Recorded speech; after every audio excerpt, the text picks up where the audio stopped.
Hello, Mr. Deaton. I am Samuel Smith, and today we are going to be talking about philosophy response number 5. So this is going to be over the chapter 1 of Justice Was the Right Thing to Do, and we're going to be going over the two different situations that were proposed in the chapter. So the first situation proposed was the trolley case, where it's a hypothetical situation created by some philosophers, and so imagine that you're in a trolley and you are driving towards a track, and suddenly 5 workers appear, and you know that if you keep going, you're going to kill them. Although to a sidetrack, there's only 1 worker, and if you can change that sidetrack and know for sure that you're going to kill him. So the obvious thing for me, at least, to do would be to kill the 1 person as opposed to the 5, and saving the most lives possible, or ending the fewest lives possible. So the difference and the other situation that it proposes in that same case is for you to be on a bridge watching a trolley run towards 5 people, but this time there's no sidetrack. Although there's a large man sitting next to you that you can either push or turn a wheel that will turn a trap door and cause him to fall and stop the impact and save those lives of those 5 workers.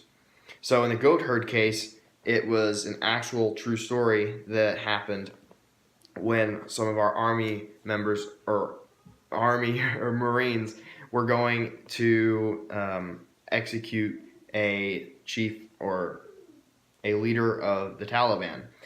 And so in that case, they were going on to go and have their mission complete, and out of nowhere came a few family of goat herders, and so they had the choice to either let them go or kill them, for the risk of them telling the Taliban who they were and them ending up dying.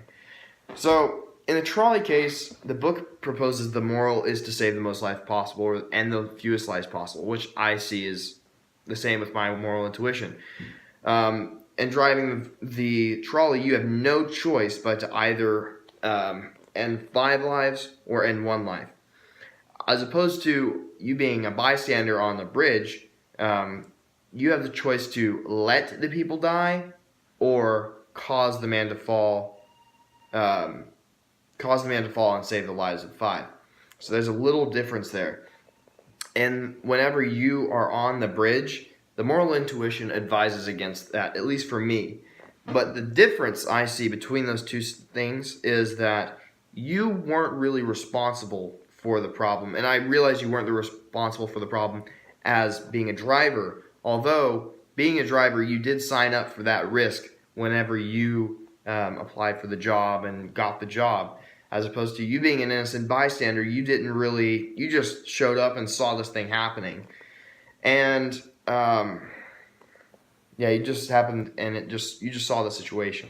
So in the goat herd case, the morals I see there is avoiding murdering potentially innocent people, but risking you and your team dying, and which I think has to do with minimum lives lost for most lives saved, but also there's a little bit of feminist care ethics in there.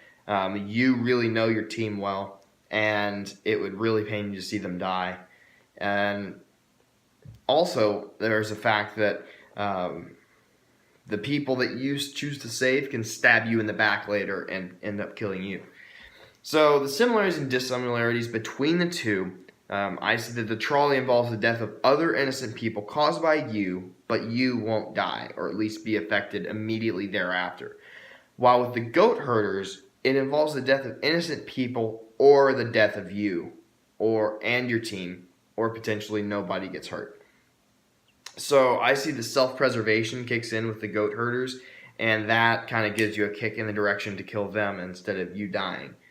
So I see the general moral principle in this whole thing is probably, if you have to make a decision and you're responsible or agreed to the potential outcomes of your job or your occupation, end the fewest lives possible.